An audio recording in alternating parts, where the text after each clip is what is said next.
მუზეუმელთა ალიანსმა მეორე ყრილობაზე საუკეთესო მუზეუმის თანამშრომლები დააჯილდოვა. ღონისძიებას კულტურის, სპორტისა და ახალგაზრდობის მინისტრი თეა წულუკიანი და საქართველოს 70-ზე მეტი მუზეუმის 500-მდე თანამშრომელი ესწრებოდა. გამარჯვებულებს კულტურის სამინისტროს მიერ 2022 წელს დაფუძნებული უწყებრივი ჯილდო, ვერცხლის სამკერდე ნიშანი და ფულადი პრემია გადაეცათ. მათ შორის არიან სიღნაღის მუზეუმის მმართველი მარიამ ინანაშვილი, 2007 წლიდან ის დღემდე 20-ზე მეტი გამოფენის მონაწილე, თანაორგანიზატორი და ინიციატორია.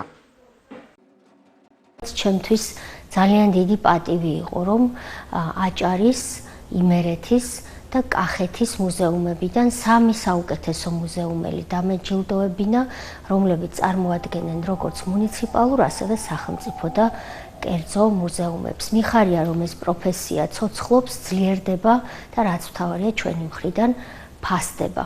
ჩვენ რა თქმა უნდა კიდევ მეც გავაკეთებთ იმისათვის, რომ ჩვენი მუზეუმების გარდა, ჩვენი სისტემის მიღმა მოქმედ მუზეუმებსაც ხელი შევუწყოთ, მათ შორის ფონდების შევსებისა და გამდიდრების მიმართულებით და ასევე ერთად ვიმუშაოთ ამ არასამთავრობო ორგანიზაციასთან ერთად, რომ 2026 წლისთვის ლევილის მამულში იქ დაფუძნებული მუზეუმი საინტერესო კონცეფციებით შეივსოს.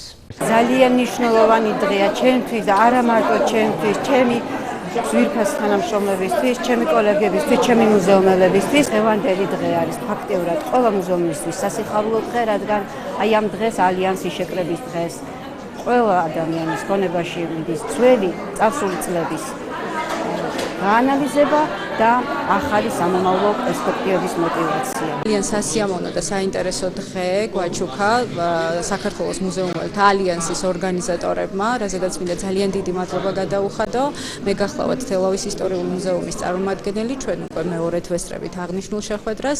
ძალიან მნიშვნელოვანია ასეთი შეხვედრები თითოეული მუზეუმელებისათვის, რადგან გვაძლევს მოტივაციას, გვაძლევს ბევრ სიახლეს და ვფიქრობ, რომ ეს ძალიან მნიშვნელოვანია ჩვენი შემდგომი წარმატებებისათვის. ერთად მუზეუმელები ბევრ კარგ საქმეს გავაკეთებთ.